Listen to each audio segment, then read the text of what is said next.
You think modern preppers invented food stockpiling? Think again. Our grandparents knew survival better than any disaster blog ever could, filling root cellars, pantries, and smokehouses with foods that lasted months without electricity. Let's dig into 30 foods our grandparents stockpiled that you should buy now.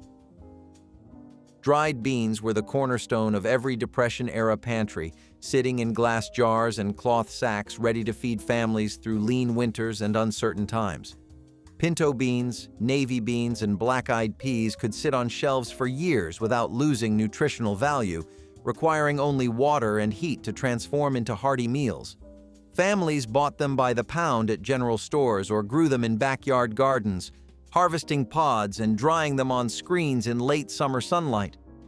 A single pound cost mere pennies yet could stretch into pot after pot of soup, providing protein that rivaled expensive meat. Women soaked them overnight, then simmered them with whatever pork or vegetables were available, creating dishes that kept bellies full. The beans absorbed flavors from ham hocks, fatback, and onions, becoming richer with each hour on the wood stove. Root cellars across America held these humble legumes because grandparents understood that dried beans meant security when nothing else was certain. Lard was liquid gold in grandparents' kitchens, stored in ceramic crocks and tin buckets that lined pantry shelves through every season. Rendered from pork fat during fall butchering, this pure white cooking fat kept for months without refrigeration when properly stored in cool, dark places.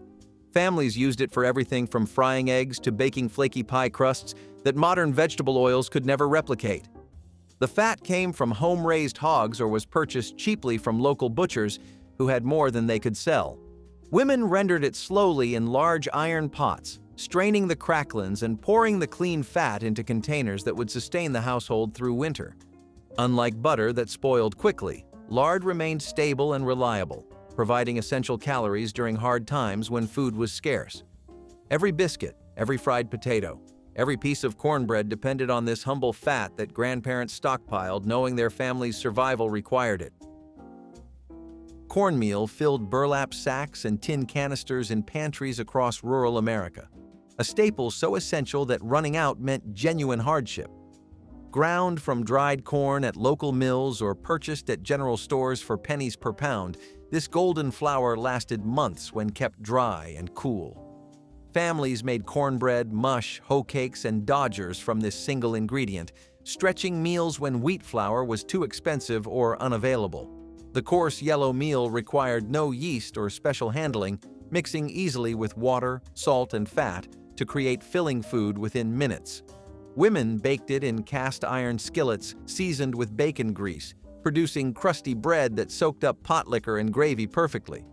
Cornmeal could be cooked into breakfast porridge, fried into crispy cakes, or combined with beans for complete protein that kept workers going through long days.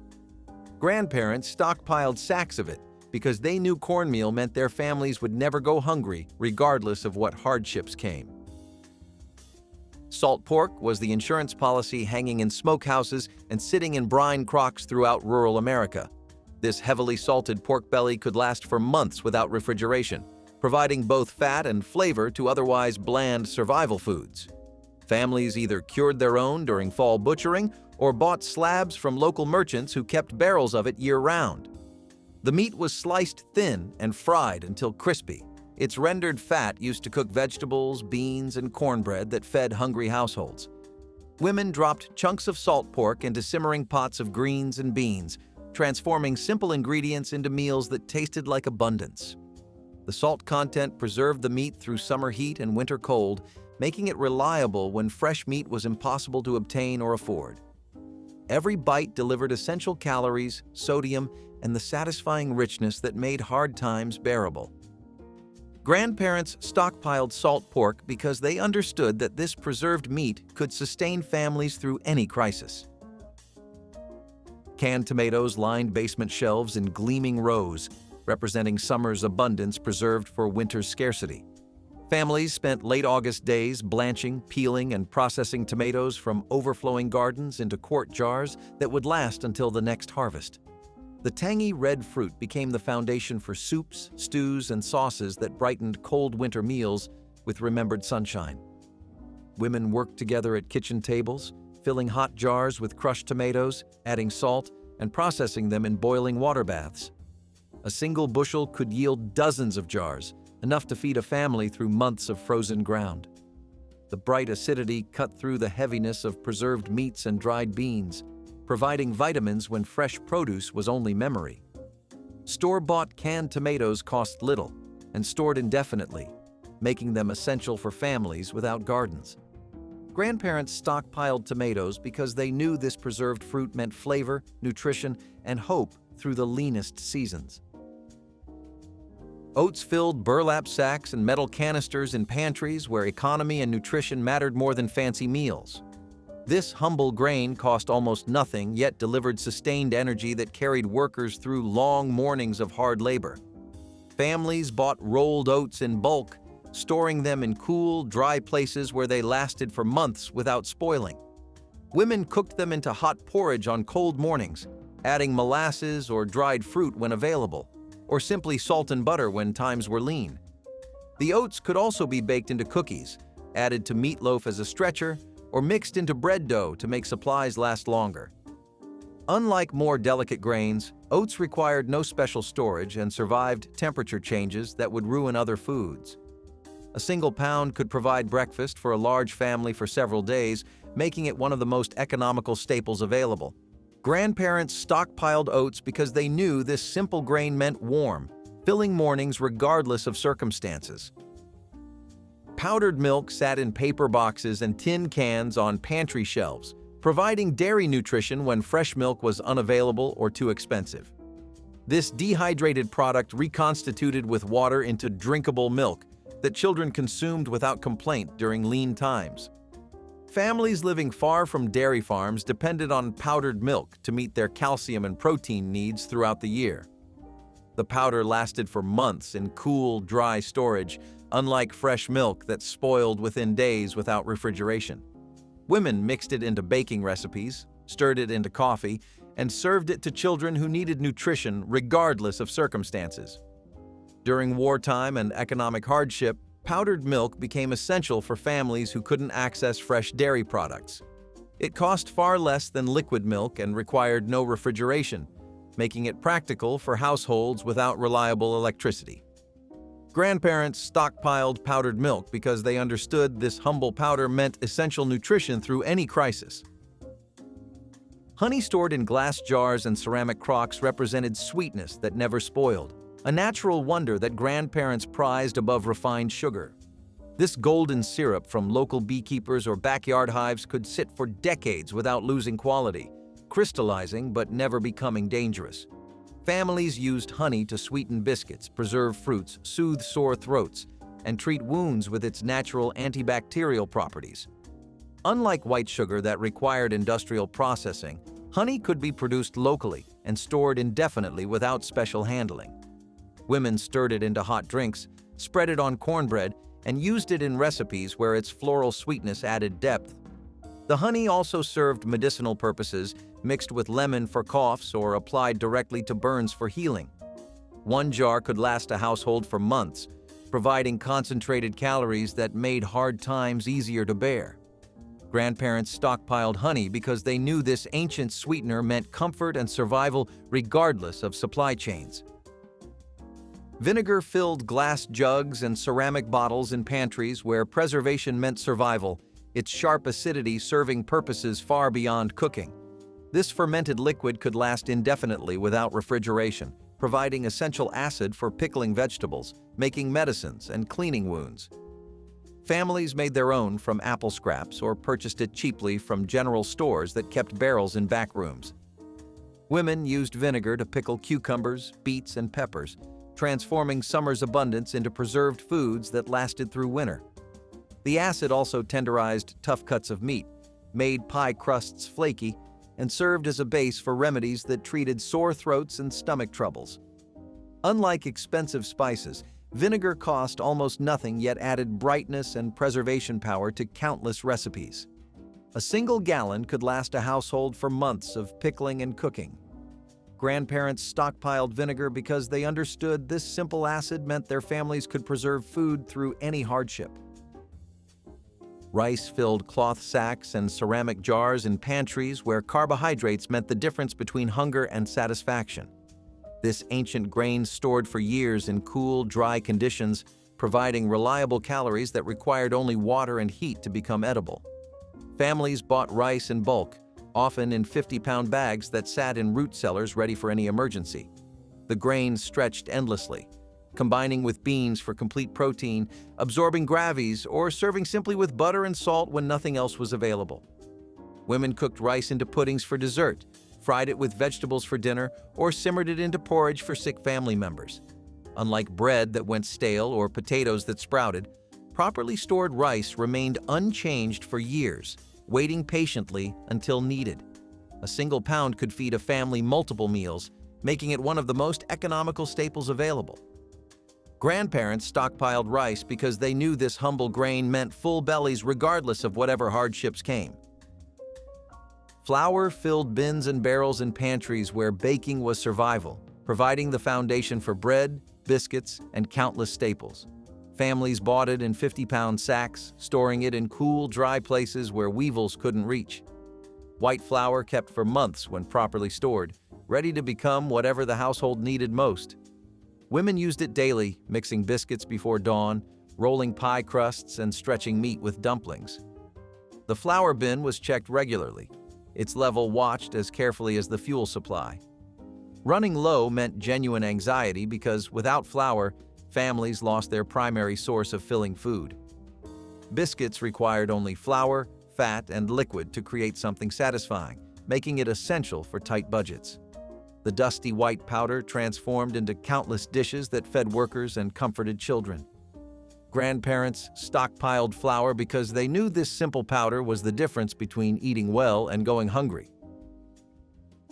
Sugar sat in ceramic crocks and cloth-covered containers, a precious commodity that grandparents guarded and used sparingly.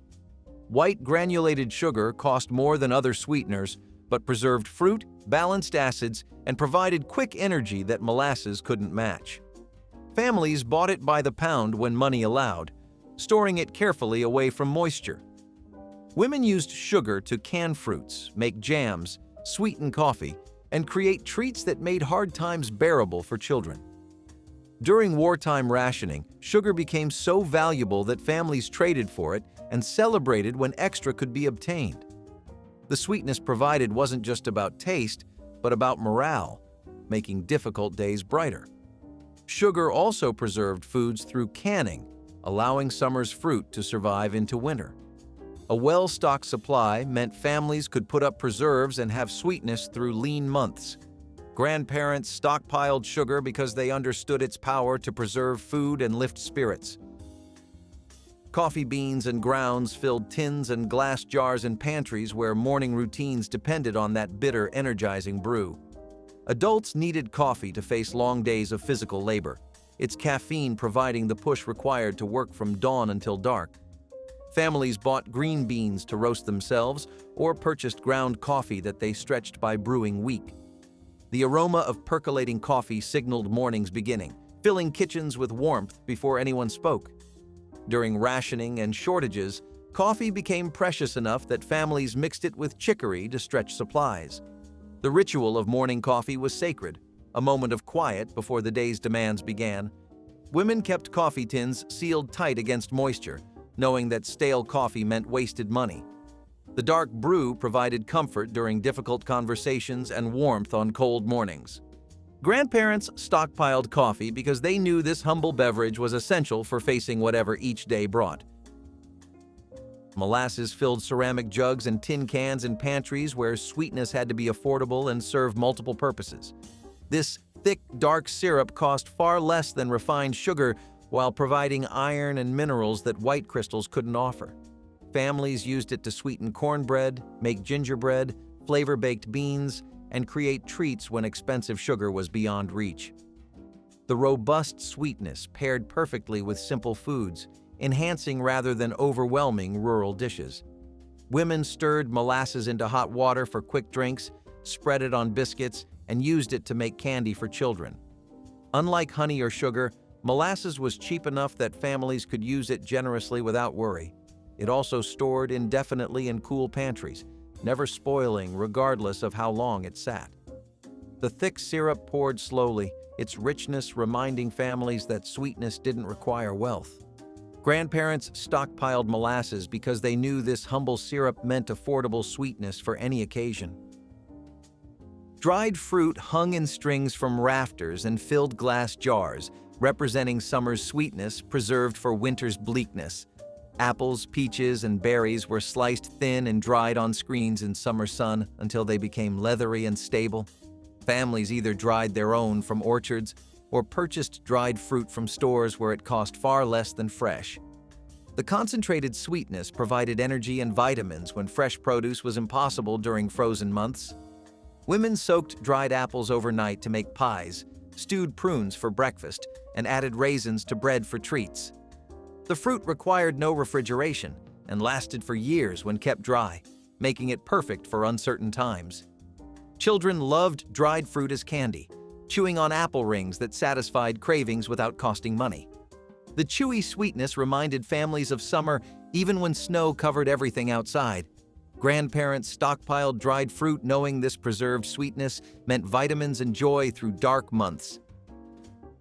Canned fish lined pantry shelves in gleaming tins, providing protein that required no refrigeration and lasted years without spoiling. Sardines, salmon, and mackerel came packed in oil or water, ready to eat from the can or transformed into salads and patties. Families living far from oceans depended on these preserved fish for nutrition that couldn't be obtained locally.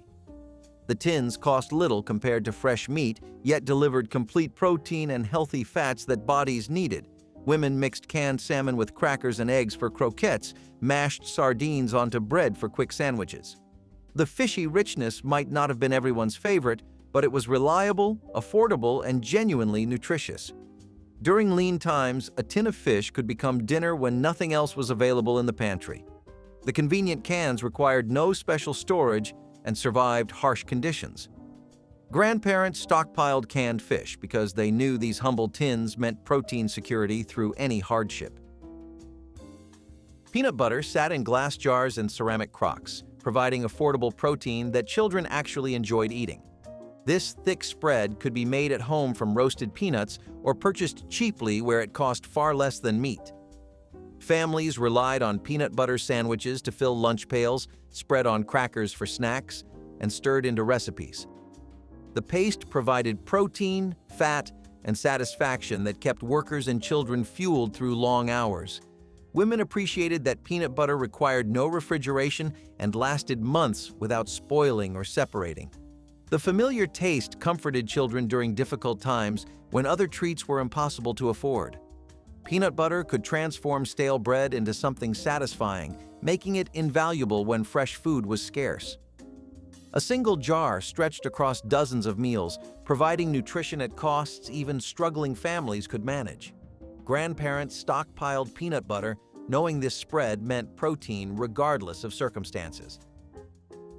Hardtack and crackers filled tins and boxes in pantries where bread's short shelf life created genuine problems. These dry, dense biscuits lasted for months or years without spoiling, providing carbohydrates when fresh bread was impossible. Families bought crackers in bulk or made hardtack themselves, baking flour and water into squares that softened in soup. The bland taste mattered less than the reliability of knowing something filling waited regardless of circumstances. Women crumbled crackers into soups, served them with cheese, or used them as breading when breadcrumbs weren't available. Hardtack earned its reputation during wartime when soldiers survived on little else for weeks. The dry biscuits absorbed moisture from stews and gravies, becoming edible when fresh bread was distant memory. Children learned to appreciate crackers spread with butter or jelly as reliable treats. Grandparents stockpiled hardtack and crackers knowing these dry staples meant carbohydrates would always be available. Evaporated milk sat in cans on pantry shelves, providing dairy richness that lasted months without refrigeration. This concentrated milk had water removed through heating, creating a shelf-stable product for reconstituting or using thick. Families living without reliable refrigeration depended on canned milk for cooking, baking, and adding richness to coffee. Women used it in pies, cakes, and sauces where fresh milk would have been ideal but wasn't available. The slightly caramelized flavor from processing added sweetness that worked perfectly in desserts. Evaporated milk cost less than fresh dairy and required no special storage beyond a cool shelf. Children drank it diluted with water when fresh milk wasn't available, getting calcium and protein regardless of circumstances. A case of canned milk meant security, knowing recipes wouldn't fail for lack of dairy ingredients. Grandparents stockpiled evaporated milk because they understood this preserved dairy meant richness through any shortage. Sauerkraut filled ceramic crocks and glass jars in cellars where fermentation transformed humble cabbage into nutritional gold. This preserved cabbage provided vitamins and probiotics through long winters when fresh vegetables were impossible to find. Families made their own by salting shredded cabbage and letting it ferment for weeks until tangy and stable. The sour, salty flavor might not have appealed to everyone, but its health benefits were undeniable. Women served sauerkraut alongside pork, stirred it into soups, and used it to add brightness to heavy meals. The fermentation process required no special equipment, only salt, cabbage, and patience for bacteria to work. Unlike canned vegetables that lost nutrients in processing, sauerkraut actually gained health benefits through fermentation. A single crock could provide vegetables for a family through months of frozen ground. Grandparents stockpiled sauerkraut because they knew this fermented cabbage meant vitamins when nothing fresh was growing. Pickled vegetables filled glass jars and ceramic crocks in cellars where summer's bounty was preserved for winter. Cucumbers, beets, peppers, and green beans were submerged in vinegar brine seasoned with dill and garlic. Families spent late summer processing vegetables from gardens, knowing these jars meant nutrition through frozen months.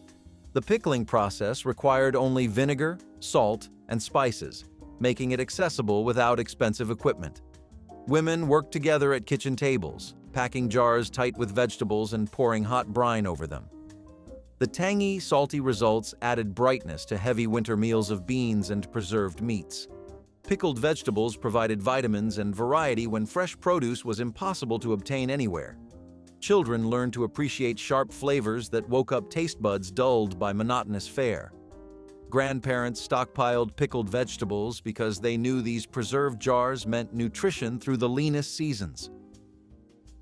Smoked meat hung from rafters in smokehouses across rural America, representing months of protein preserved without refrigeration.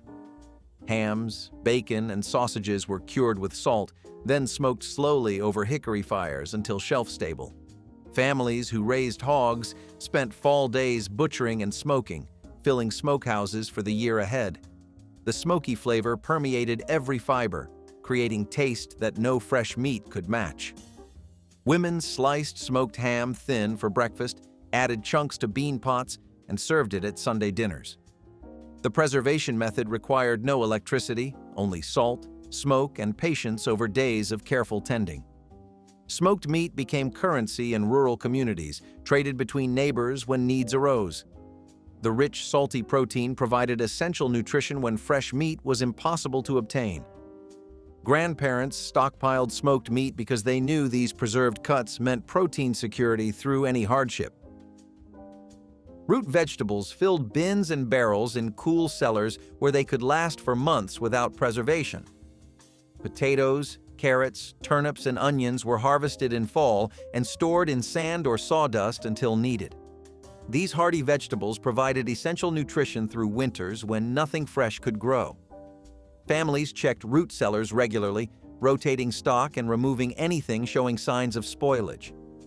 The vegetables required no canning or smoking, just cool, dark storage that cellars naturally provided.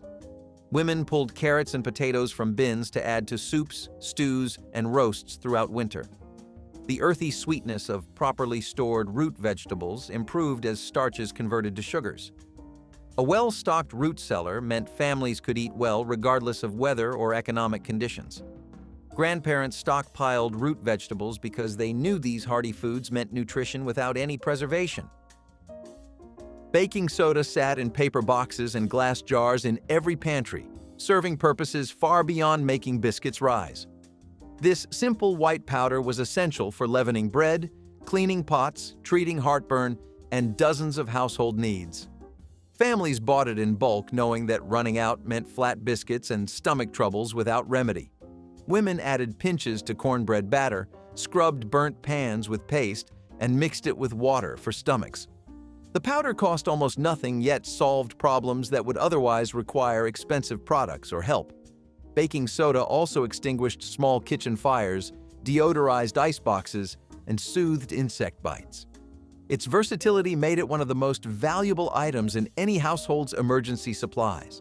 A single box could last for months across cooking, cleaning, and medicinal purposes. Grandparents stockpiled baking soda because they knew this humble powder solved countless problems for pennies. Rendered fat filled crocks and tins in pantries where nothing from butchered animals went to waste. Beef tallow, chicken schmaltz, and bacon drippings were saved, strained, and stored for cooking throughout the year. These fats provided essential calories and made bland survival foods taste rich and satisfying. Women kept coffee cans beside stoves, pouring off bacon grease and drippings after every meal. The collected fat was strained through cloth, then stored in cool places where it remained stable. Rendered fats fried potatoes, seasoned vegetables, made pie crusts flaky, and added richness to cornbread. Unlike expensive butter that spoiled quickly, these fats lasted for months with proper storage. The practice represented complete utilization of every food resource, wasting nothing. Grandparents stockpiled rendered fat because they knew these saved drippings meant their families could cook well regardless of circumstances. Canned vegetables lined basement shelves in colorful rows, representing hours of summer labor preserved for winter. Green beans, corn, peas, and carrots were processed in pressure canners or purchased when gardens fell short. These preserved vegetables provided essential nutrition when fresh produce was impossible during frozen months. Families who canned their own spent late summer days processing bushels into quart jars. Store-bought canned vegetables cost little and required no special storage, making them accessible to all. The vegetables might lose some nutrition in processing, but they provided vitamins that dried beans couldn't offer. Children learned to appreciate canned green beans and corn as reliable sides at winter meals. A basement full of canned vegetables meant families could face any shortage with confidence. Grandparents stockpiled canned vegetables because they knew these jars meant balanced nutrition through lean times. Cheese wheels aged in cool cellars and spring houses where they could last for months without refrigeration. Hard cheeses like cheddar were made at home from excess milk or purchased in large wheels from local makers. The aging process created a rind that protected the interior, allowing storage without spoilage that plagued fresh dairy. Families cut wedges as needed, exposing minimal surface area to air and extending the wheel's useful life. Women grated aged cheese over vegetables, sliced it for sandwiches, and melted it into sauces that added protein and richness. The sharp, complex flavor of properly aged cheese improved over months, becoming more valuable with time. Hard cheese provided calcium and protein that growing children needed for strong bones and bodies. A wheel in the cellar meant dairy nutrition through seasons when fresh milk wasn't available. Grandparents stockpiled cheese wheels because they knew this preserved dairy meant protein through any shortage. Dried herbs hung in bundles from kitchen rafters and filled glass jars on pantry shelves throughout rural America. Sage, thyme, rosemary, and mint were harvested from gardens in summer, tied in bunches, and dried for year-round use. These preserved seasonings transformed bland survival foods into meals worth eating, adding flavor without added cost. Women rubbed dried sage into pork, added thyme to bean pots, and steeped mint for stomach-soothing tea. The herbs also served medicinal purposes, treating ailments when doctors were too far or expensive to reach. Properly dried herbs retained their potency for years, requiring only cool, dark storage away from moisture. Families who grew their own herbs never worried about running out of seasonings regardless of economic conditions. Grandparents stockpiled dried herbs because they knew these preserved seasonings meant flavor and medicine through any hardship. Soap bars filled boxes and bins in pantries where cleanliness was survival, not luxury to be skipped. Families either made their own from rendered fat and lye or purchased bars in bulk from stores. This essential product cleaned bodies, clothes, dishes, and wounds, preventing illness that devastated households. Women saved every scrap of fat for soap making, combining it with lye water in kettles over fires. Store-bought soap cost little and eliminated dangerous lye handling for families without experience. Clean hands prevented disease transmission that could spread through communities during epidemics. Soap also treated minor wounds, preventing infections that could become serious without medical care. A well-stocked soap supply meant families could maintain hygiene regardless of supply disruptions. Grandparents stockpiled soap because they knew this humble product meant health and cleanliness through any crisis. Seeds filled envelopes, jars, and tins in pantries where next year's food supply depended on careful saving. Families harvested seeds from their best plants, drying and storing them for spring planting that would feed everyone. These tiny packages represented complete food security, the ability to produce nutrition regardless of stores. Women selected the healthiest tomatoes, largest beans, and sweetest corn for saving, improving strains over generations. The seeds required only cool, dry storage to remain viable for years, ready whenever needed. Families who saved seeds never worried about being unable to afford garden starts or finding empty racks. The practice connected generations, with grandmother's seeds becoming mother's harvest, becoming daughter's future. Grandparents stockpiled seeds because they knew these tiny packages meant food independence through any hardship that might come. Oatmeal remains to be the uncontested breakfast winner when it comes to the Grandma's Pantry breakfast rating of the most filling for breakfast until lunch. When it comes to healthy breakfast choices, oatmeal is definitely a win-win, providing a filling and warm experience. Forget the novelty of breakfast bowls. Grandma knew a steaming bowl of oats could power you up for any endeavor, whether it was a hard day at the office or an all-out snowball fight in the backyard. Loaded with fiber and important nutrients that the body requires, oatmeal has the marvelous effect of making anyone full longer than a bowl of cereal sweetened with sugar. You can dress it up with fruits, nuts, honey, or even a splash of maple syrup. Feeling adventurous? Add a spoonful of peanut butter and some chocolate chips, and you've turned breakfast into a treat that feels like dessert. What's even better? Oatmeal is a long-term product, and that is why it is an ideal product for a pantry, for emergencies, and for lazy Sundays. Historically, oatmeal has been around for thousands of years, but Grandma had her own secret: the perfect cooking time. Again, this is about getting that balance to the texture that makes it neither creamy nor chewy. The next time you are searching for a healthy breakfast meal, grab that bag of oats. Speaking of casserole, this one's a mouthful to say, but trust me, it's worth the effort. Neo-Life. Nest Dehydrated Stroganoff Casserole was this pre-made mix that just needed water added to it so you could get rid of that icky dehydration part of the whole deal. I get why they did it, because canned food that can't last is like a fish that can't swim. Kind of redundant, so it's all right. Plus, this thing always gets a pass for how close it actually came to imitating the flavor of a real casserole made from scratch. You had a creamy, beefy stroganoff cassie, which you could obviously tell is processed, but for what it was worth, which was just $1 or $2, and the amount of value you got out of it, nobody was complaining about a little bit of a powdery aftertaste. Stroganoff is definitely something that was more popular in their time, though. Have you eaten much of it, or is it something you regularly get a plate of? I never knew fat could be the unsung hero of the Great Depression. Sweet, the solid white fat from the loins or kidneys of sheep and cows, was much more than a pantry staple. It was a survival tool. Sweat was once prized for its versatility, being used in cooking, baking, and even non-food uses such as making candles and soap. When resources were scarce and people had to make the most of every morsel, it was the original all-in-one solution. Sweat was a game-changer in the kitchen. It gave the dishes of meat pies, puddings, and dumplings richness, which helped to make them hearty enough to stretch a meal for an entire family. During the colder months, when energy reserves were important, its high-calorie content made it essential. Sweat wasn't just for savory dishes either. with recipes like suet pudding turning this otherwise savory staple into a sweet one. In addition to its utility, suet was available.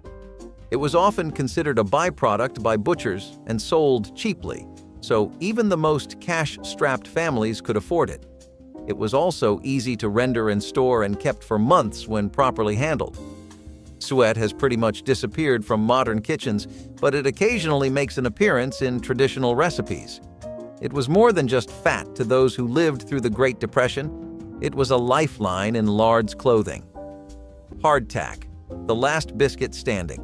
Let's be honest, hardtack isn't anyone's idea of comfort food, but don't underestimate this resilient little biscuit. It's the culinary Swiss Army knife.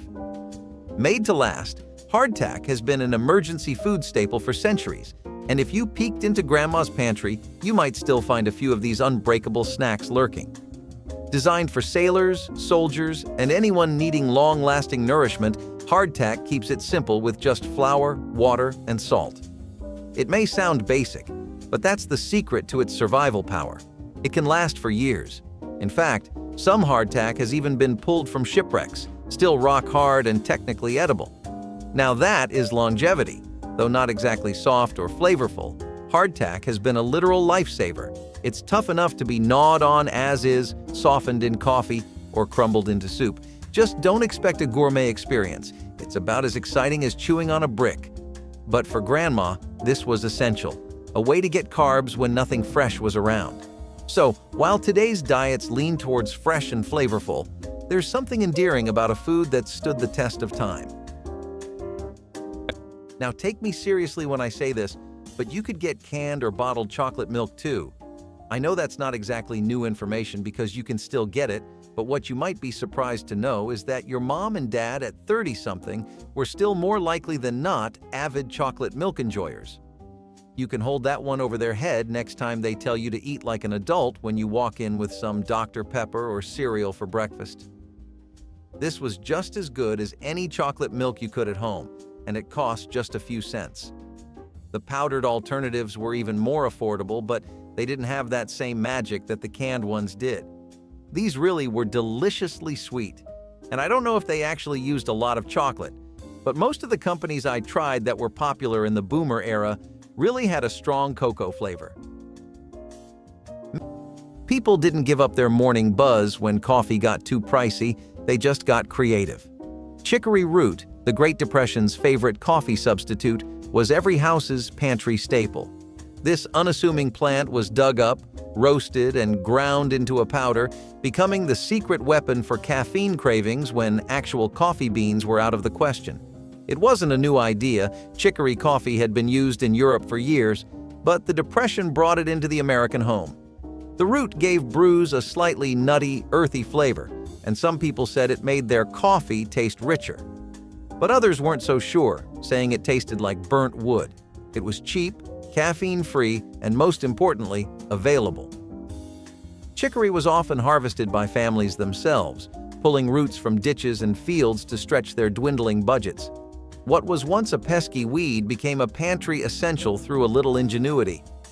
Chicory coffee, as it turns out, has lasted and is still a regional favorite in places like New Orleans, where it's served with beignets for a taste of Southern charm. Chicory root was a lifeline during the Great Depression, but it's now an optional indulgence. That was before fancy cafe culture. It was about finding comfort in a cup when life wasn't comfortable. Grandma's pantry just wouldn't have been complete without those rows of vibrant jars packed with homemade fruit preserves. They weren't there just for decoration. These jars were the key to enjoying summer's sweetness long after the last fruit had fallen from the trees. Peaches, strawberries, raspberries. If it grew, Grandma probably preserved it. And for good reason. Back then, you didn't just stroll to the store in the dead of winter for fresh fruit. Nope, you made do with what was in the pantry. And if Grandma's preserves were on the shelf, you were in for a real treat.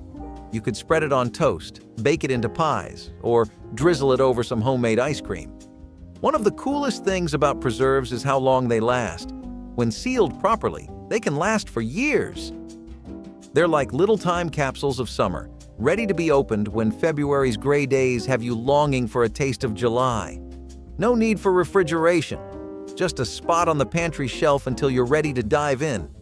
So the next time you're craving some nostalgia, grab a jar of preserves and let Grandma's sweet touch transport you back to those sun-soaked, simpler days. Now, who could ever forget Campbell's soup? This is a household staple if I've ever heard of one, and it's a pretty magical thing when you think about it from the boomer's perspective. Today, we're spoiled. Let's face it, we are. We walk up to a store and get anything we want packaged, canned, or frozen. But all these goodies started somewhere, and Campbell's Soup was one of the most popular and long-lasting brands to do it. It had this condensed soup that just needed water or milk added and came in accessible flavors like cream of mushroom, chicken noodle, and tomato. The range with this thing was insane. Did you know you could even use this soup as the base for a casserole or as its sauce? And all that for just 10 to 12 cents. Pretty good steal, right?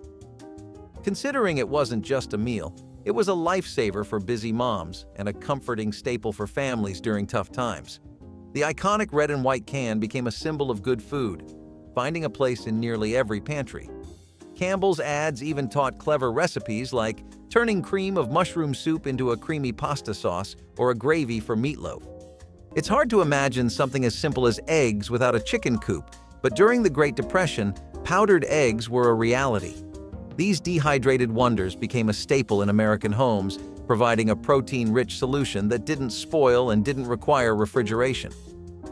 Powdered eggs could sit on a pantry shelf for months, unlike fresh eggs, and that was a godsend for families facing uncertainty. When you mixed powdered eggs with water, you got something that was like scrambled eggs, kind of. Powdered eggs were bland and grainy, but when there were no other options, powdered eggs did the trick. They weren't just for breakfast. Home cooks used them in baked goods, soups, casseroles, and even puddings. Powdered eggs were versatile enough that even the least equipped kitchen could create quite a number of dishes without a single cluck in sight. Cheap powdered eggs were available, and they were a favorite item for government relief programs, which made them available to struggling families. Their utility extended beyond homes. Powdered eggs were shipped overseas to soldiers during World War II to make sure troops were nourished even in the most remote locations.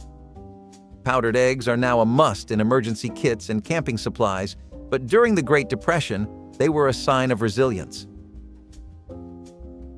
Dried beans may sound unattractive, but don't let its unassuming appearance fool you. They are the kings of the pantry. These little guys are the unsung heroes of Grandma's kitchen. And there's always a sack or two hidden somewhere in the back of the pantry. Cheap, nutritious, and can last for many years. Dried beans are truly a miracle food. In fact, in difficult times, they often form the backbone of many meals. You can't go wrong with a hearty bean soup or stew. When you want to feed a crowd without breaking the bank, let's face it, Grandma knows how to stretch out a meal. She can turn a pound of beans into a week's worth of dinners, and each nut tastes better than the last. Of course, there is also soak them at night all over it. That sounds tricky in today's fast-paced, microwave-ready world. But in Grandma's time, that was just part of life.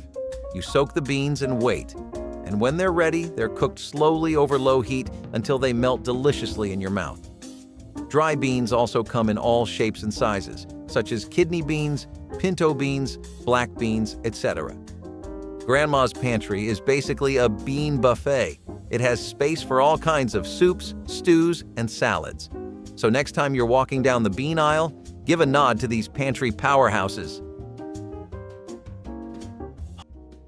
Throughout the Depression, the war, and every little bit of chaos after, canned bread was a constant friend, ally, and supporter of the American people. This dense, sweet, and spongy bread used to get that way thanks to a neat little trick known as steaming before canning, which really helped it retain that airy, sponge-like texture.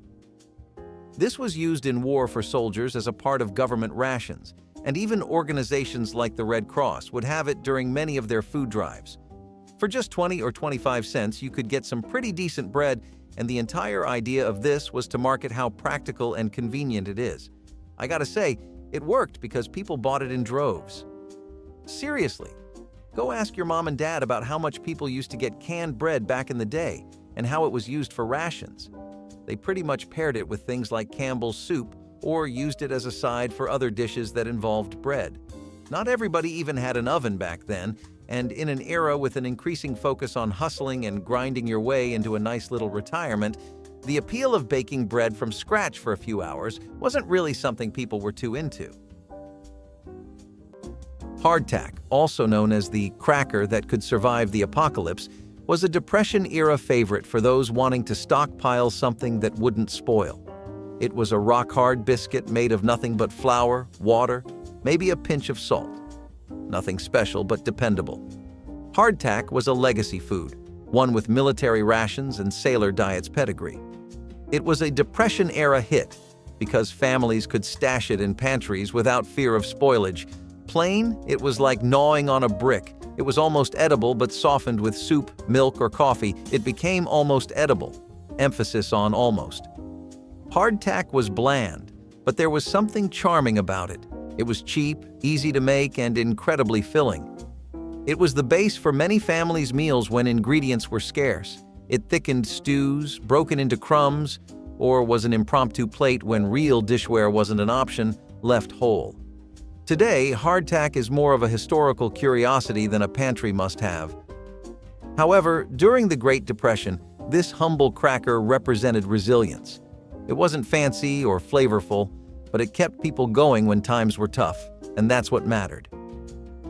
Cornmeal is one of those ingredients that works in the background, which is worthy without receiving much attention. But Grandma was aware of its value. From this fine and sometimes coarsely ground corn product, she could prepare everything, from cornbread to the thick polenta. If there was one thing that Grandma knew how to do, it was to turn a single ingredient into some kind of masterpiece. Enough has already been said about the fact that cornmeal has a rich history in America and is especially typical for Southern dishes. It is the basis for comforting me's and Grandma's cornbread recipe that could make even the cold heart melt in joy. With nothing more than cornmeal, water, and some eggs, you would get a warm golden loaf ready for buttering. Yet cornmeal is not just an enabler of cornbread, if I may say so. It can be used in thickening soups, or it can be used to coat fish before frying, or even to make polenta, which can be served creamy or allowed to set and be sliced. It certainly gives a feeling that this pantry staple is the Danny DeVito of the kitchen, always willing and able to take on new roles. Deviled ham is pretty much exactly what you're used to seeing. The finest ham you've ever seen in a can, minced to perfection and blended with just the right amount of mustard, spices, and seasonings. You can make sandwiches out of this or use it as a spread, but beyond that, it's not really something you could do too much with it. It's one of those canned foods that doesn't really have much in terms of variety, but does excel at what it does, so we'll give it a pass. You could get it for 20 cents or just a few more, but if you really wanted ham heaven in a can, then the obvious pick was Underwood. This was arguably the most dominating brand and helped every grocery store drive its sales up for the month. Not to mention, it was responsible for a lot of ham sandwiches. People swore by its versatility, often packing it into school lunches or smearing it on crackers for an easy appetizer at home parties. Deviled ham's spicy kick gave it a unique edge, making it a favorite for picnics and road trips too. Housewives appreciated how long it lasted on the shelf, giving them a quick fix for surprise guests or after-school snacks. And who could forget the iconic devil logo on the packaging? It became a recognizable staple in American households, a small but satisfying indulgence that offered the flavor of home-cooked ham without all the effort. You know how boomers love a good low-effort food. Deviled ham may not have been the star of gourmet cuisine, but it was undeniably a reliable classic. Hominy was a humble kitchen staple during the Great Depression, and it stretched far and wide. Hominy puffed up into soft, chewy nuggets made by soaking dried corn kernels in lye. Yes, lye, and as versatile as they were filling. Hominy may not have been glamorous, but it did the job. Hominy made its way into soups, casseroles, and even as a side dish fried. A texture party, it gave simple meals a satisfying chew. It became the base for Southern favorites like grits for those who could afford a little extra seasoning. It was a hearty, starchy savior on lean days for everyone else. Hominy was often prepared in large batches, which they dried and stored for future use. This wasn't just food, it was an investment for the long term, so you wouldn't go hungry. Making hominy wasn't exactly convenient, but it was worth it when food supplies were low. Hominy is still a staple in some cuisines, but it's long since faded from everyday American tables. But for those who lived through the Great Depression, this unassuming corn product was a lifeline. And once again, necessity is the mother of culinary invention. Starting off strong with lard, a long-lasting fat. Oh, lard, the oft-maligned and misunderstood fat that is returning to kitchens where flavor matters. It turns out Grandma did know something we didn't. Lard is a wonder ingredient in the kitchen. In the good old days, before olive oil became trendy and people started eating avocado toast, everyone used little more than lard to make everything from flaky pie crusts to crispy fried chicken. It was so versatile, not to mention that it needed no refrigeration, unlike butter. Need to saute veggies? Use lard. Making biscuits? Lard. Grease a pan? Yep, lard again. Surprisingly, lard from pasture-raised pigs is actually pretty healthy. If kept in a cool, dark spot, lard could last for months, always on hand to add a bit of extra flavor, or a little grease whenever you needed it. Plus, it was super simple to make after a Sunday roast. Just render the fat, pour it into jars, and you had cooking gold ready to go. So, if you ever find yourself craving a little taste of the good old days, grab some lard and embrace your inner granny. Just be careful who you tell. Drop that tidbit at your local Whole Foods, and you might leave a few health nuts speechless. So, canned mincemeat was something you'd get for dirt cheap. I'm talking about barely 25 to 30 cents, which puts prices today to a world of shame. But who's comparing? I am. It hurts. We used to be a proper country. Boomers really did enjoy that time, and I can't blame them. You get chopped meat complete with spices and aromatics for that price, and you start to realize why and how these people were making pies every day. Anyway, you want to take a guess at how the mincemeat craze really started? When canned food first started appearing, the whole idea here was to advertise it in a way that really sold the "you don't need to work for your food anymore" factor. They'd say things like this'll help keep the wife out of the kitchen, and people would just eat it up, literally. Then you start having things like televisions roll around, where people largely just moved to things they could easily eat while watching and didn't take a long while to make. And you get how mincemeat became the iconic canned food it is today. The magic of salt pork was always something you could count on during the Great Depression. This heavily salted slab of fatty meat was a lifeline for families trying to stretch meals to infinity and beyond. Refrigeration was a luxury for many, and salt pork's long shelf life made it an indispensable pantry item. Salt pork wasn't just a food, it was an ingredient, a seasoning, and sometimes a main course. It flavored beans, greens, and soups, enough to give even the simplest dishes a little indulgence. When we were leaner, we'd fry up a small piece of salt pork and use the rendered fat to cook everything else. The result? A meal that had the feel of more meat than it actually had. However, it wasn't all plain sailing. The salt pork was so salty that it often had to be soaked or boiled before eating. It was affordable, versatile, and practically indestructible, a trifecta of survival during tough times.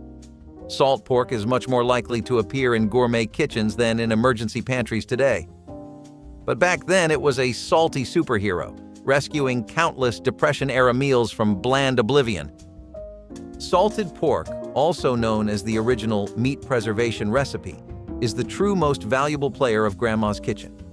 Before anyone stares in the refrigerator, people rely on salt to maintain the freshness of their meat, or at least keep it edible. Imagine a time when all that stood between you and rotting meat was a hearty layer of salt. Grandma knew this secret well. She took a good piece of pork and mixed it with salt, and voila! Salted pork was born. The exciting thing about this method is that the salt draws out moisture. This makes bacteria almost unable to grow. It's like having a tiny bouncer at your meat party, ensuring that no unwanted germs spoil the celebration.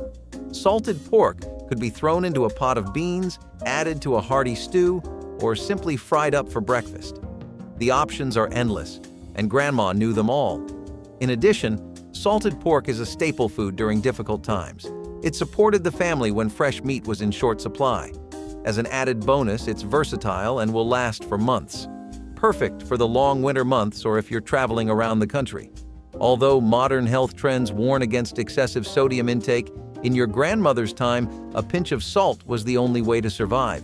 So next time you're eating bacon or ham, think of your grandmother's salted pork heirloom. It is not just a relic from the past, but a delicious reminder of how creativity can lead to delicious solutions. Pickled vegetables were the ultimate solution for long-term nourishment when fresh produce was a fleeting luxury. Families in the Great Depression knew how to make their gardens work overtime, and pickling was a go-to way to stretch the harvest into lean winter months. If it grew, it could be pickled. Cucumbers, green beans, cabbage, and even watermelon rinds were preserved in tangy brine. The process was simple but ingenious. Jars were packed with vegetables, vinegar, salt, and spices to become shelf-stable pantry stars. Preserving food with pickling didn't just preserve the food, it elevated it. Pickled vegetables gave sharp, zesty flavors to otherwise bland meals, bringing a taste of summer to the dead of winter. Pickling was more than a food preservation method. It was a communal activity. Neighbors swapped jars, families shared brine recipes, and pickling became a way to connect during hard times. Nothing was wasted. Even scraps that would have otherwise been discarded had a second life in the pickle jar. Real quick, if you're loving this content as much as we loved making it, hit subscribe to stay connected and help us reach even more amazing folks like you. Pickled vegetables are a trendy addition to charcuterie boards these days, but during the Depression, they were a necessity. But for families who were barely making ends meet, a pantry full of jars of pickled vegetables wasn't just a source of food, it was a source of pride and security. Canned vegetables were the silent workers of Granny's kitchen. Those beautiful inventions offered the hint of a summer in Granny's pantry, although it was buried in snow. Think for a moment that you entered her kitchen and saw those shiny jars standing as soldiers, always giving you the taste of comfort in your mouth. Canning the vegetables wasn't just about preserving the harvest. It was, to a certain extent, a survival technique in a world where a grocery store was not a day's ride away. For the green beans or the tomatoes, for instance, Grandma would always ensure that she picked the freshest from her farm and prepared them in the most appropriate way. If they are your favorite vegetables or fruits, it's like preserving them in time. If you close the lid well, you are going to be eating the produce of the summer, even in winter. Did you know that the art of canning dates back to the early 19th century? It was developed as a means through which people could acquire food during wartime. Boy, that operation was something like a military strategy. And now, we can enjoy that same convenience in our homes. Canned veggies are perfect for making soups, casseroles, and even as a side dish. No cooking required. Simply heat the meal and you're set to start your delicious eating spree. Now this one's really going to blow your mind. Imagine a world where you can get Monarch Alaska King Crab for just 50 cents, or max $1. See, that's my kind of capitalism. These days you go out on a date, and the idea of either of you ordering the crab really sets your finances back for the remainder of the week. Back then, it was literally in abundance. I mean, you couldn't go a day without your friendly neighborhood fisherman catching a fat, juicy crab that was just begging to be boiled. Of course, that meant that canned crab was an idea that wasn't too far down the pipeline. It was made to preserve the sweetness we've come to love crab for, and it was used in all kinds of dishes. Crab casseroles, salads, as a dip, or even crab sandwiches. The options were pretty broad. I gotta say, it must have been easy to keep in shape when all the protein you could ever want is that easy to get. How about you? Think king crab something you'd fill your cabinets up with if you were born back in our parents' days?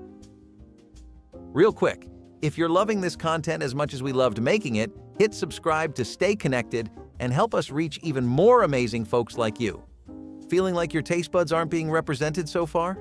Don't worry, we have a can for everyone, even the pickiest of eaters. Kraut juice. It's just what it sounds like. During the Great Depression, fermented cabbage brine was a go-to pantry item, prized for its versatility and surprising nutritional benefits. It was a byproduct of sauerkraut making, and wasting it was out of the question. Straight down the throat for its purported health benefits as a cooking liquid for soups and stews, or even as a splash to bland foods to add flavor. Basically, it was the Depression-era version of an electrolyte drink, thought to help digestion and keep people going when fresh produce was scarce. But the taste was divisive. You either loved it or learned to tolerate it. Kraut juice had its good points too. It was cheap, it kept forever, and it was surprisingly rich in vitamins and probiotics. It was a lifeline in a jar for families with limited resources. Kraut juice has faded from the household staple, but it hasn't gone away altogether. Some old-school recipes still use it, and occasionally it's sipped as a health tonic. For the people who lived through the Great Depression, Kraut juice wasn't a health trend. It was a necessity. It wasn't glamorous, but it worked, one briny sip at a time. Homemade pickles. No self-respecting grandma would let a crop of cucumbers go to waste. Enter homemade pickles. Pickles aren't just a way to add zing to a sandwich. They are a way to maintain all of the garden's hard work. When the cucumbers roll up too fast for you to eat, you pickle them, and it's so easy. But pickles aren't just limited to cucumbers, carrots, onions, even nuts can be salted. Ready to be a delicious and crunchy side dish in almost any meal. Pickles have a fun history too. It dates back thousands of years to ancient Mesopotamia. But in Grandma's time, it was all about jars and secret salt recipes passed down from generation to generation. Some pickles are sweet, some types have a sour taste, and some packed a punch that would bring tears to your eyes. It is a science and an art, and Grandma has perfected the pickling process. The best part? Pickles will last forever. Okay? Maybe not forever, but it's close enough. If stored properly, it can be stored for months or even years, ready to add deliciousness to any meal. But if you think that's all they had, you're sorely mistaken, my friend. Sometimes boomers would get tired of the regular routine and switch it up with Armour Star's barbecue ribs in a can. Yes, actual, well-made, pre-cooked saucy pork ribs in cans. These were meant to last and were made in a way that helped extend their shelf life. Ever wonder where the whole idea of preservatives started from? So, by the time of the 1940s and 1960s, the entire population had pretty serious battle scars from the Depression. Years of living off of crumbs and government rations will do that to you. What that did do was create an extended effect where even after peacetime began, people were still living by their frugal habits and mindsets. Everyone wanted what would save a buck, and canned food producers took note. Evaporated apples came to the rescue when the orchard was empty and fresh fruit was a distant memory. These dried slices were a Depression-era treasure, lightweight, shelf-stable, and could take a plain dish and make it special. During the cold months, fresh produce was scarce, and a jar of evaporated apples was worth its weight in gold. Evaporated apples could be rehydrated in water and turned into pies, crisps, or cobblers, bringing the essence of autumn to winter tables. In addition, they were also a sweet addition to oatmeal, pancakes, or even savory stews. Evaporated apples were different from canned fruits. They didn't need sugar or preservatives and were an affordable and natural choice for frugal families. The resourcefulness of the drying process itself was a testimony. Apples were often sliced thinly, and families would place them out in the sun or hang them on strings to air dry. Even bumper crops didn't go to waste with this low-tech method. The flesh and the core of every apple were used. Dried apples are today a popular snack, but during the Great Depression, they were a symbol of ingenuity. Sourdough starter is a magical concoction that turns easy ingredients into fluffy, delicious bread. It was a staple in Grandma's pantry long before gluten unfastened was even a factor. This ancient tradition goes back hundreds of years, proving that while the era has advanced, our love for an awesome loaf of bread hasn't changed a chunk. The best part? That sourdough starter can live forever. With a bit of care, it can outlive Grandma herself. Just consider it. a little jar of gooey goodness bubbling away, equipped to convert any dough right into a crusty masterpiece. Sourdough is a real multitasker in the kitchen. You could make the whole lot, from classic loaves to pancakes, waffles, or even pizza crust with that starter. And don't even get me started on the flavor. It has a unique tanginess that normal bread just can't compete with. Plus, some say that the wild yeast found in sourdough can be easier on your digestive system. It's like a pleasant little bacteria party to your gut. But be cautious. If you forget about your starter, it will develop into a science experiment gone wrong. No one wants to create a brand new breed of kitchen mold. So, next time you tear right into a warm slice of sourdough, don't forget Grandma's old jar of starter, bubbling away like a wizard's potion, bringing comfort and pleasure with every bite. Which of these stockpiled foods do you remember from your grandparents' pantry? Share your memories in the comments, hit like, and subscribe for more forgotten wisdom from generations past.